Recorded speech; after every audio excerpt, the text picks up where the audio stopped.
اگر آپ ہمارے چینل پر نئے ہیں تو ہمارے چینل کو ابھی سبسکرائب کر لیں اور ساتھ والے بیل کے آئیکن پر کلک کر کے نئی آنے والی ویڈیو کی نوٹیفیکیشن بر وقت حاصل کریں۔ السلام علیکم دوستوں، بادشاہ وقت نے اپنے وزیر سے پوچھا، یہ میرے نوکر مجھ سے زیادہ خوش کیسے رہتے ہیں جبکہ ان کے پاس کچھ نہیں اور میرے پاس کسی چیز کی کمی نہیں؟ وزیر نے کہا، بادشاہ سلامت، آپ نے کسی خادم پر قانون نمبر 99 کا استعمال کر کے دیکھیے۔ بادشاہ نے وزیر سے پوچھا، اچھا یہ قانون نمبر 99 کیا ہوتا ہے؟ اس نے کہا، بادشاہ سلامت، ایک سراہی میں 99 درہم ڈال کر سراہی پر لکھیے، اس میں تمہارے لیے 100 درہم ہدیہ ہے۔ رات کو کسی خادم کے گھر کے دروازے کے سامنے رکھ کر دروازہ کھٹکھٹا کر چھپ جائے اور پھر تماشا دیکھ لیجیے۔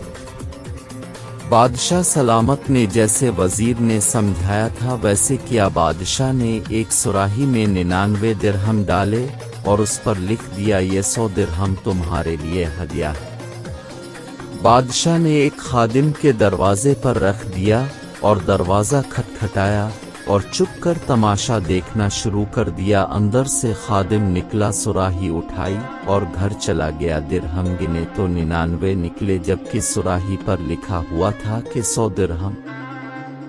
سوچا یقیناً ایک درہم کہیں باہر گم ہو گیا ہے۔ خادم اور اس کے گھر والے سب باہر نکلے اور درہم کی تلاش شروع کر دی۔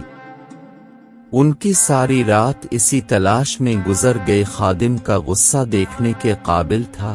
کچھ رات صبر اور باقی کرم نے اپنی بیوی بچوں کو سست بھی کہا کیونکہ وہ درہم تلاش کرنے میں ناکام رہے تھے۔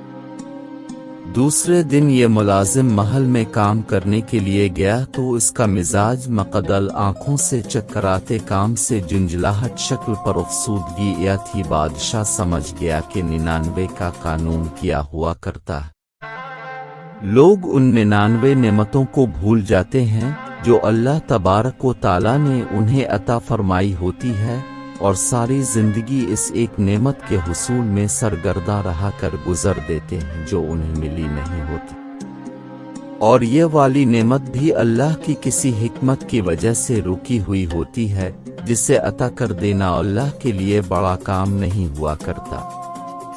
میرے عزیزو، لوگ اپنی ایک نعمت کے لیے سرگرداں رہ کر اپنے پاس موجود 99 نعمتوں کے لذتوں سے محروم ہوتے ہیں۔ اپنی 99 نعمتوں پر اللہ تبارک و تعالیٰ کا احسان مانی اور ان سے مستفید ہے کر شکر ادا کیجیے۔ اللہ ہمیں اپنا شکر گزار بندہ بنا دے۔ اللہ پاک ہم سب کو سے سمجھنے اور نیک اعمال کرنے کی توفیق عطا فرمائے۔ آمین یا رب العالمین۔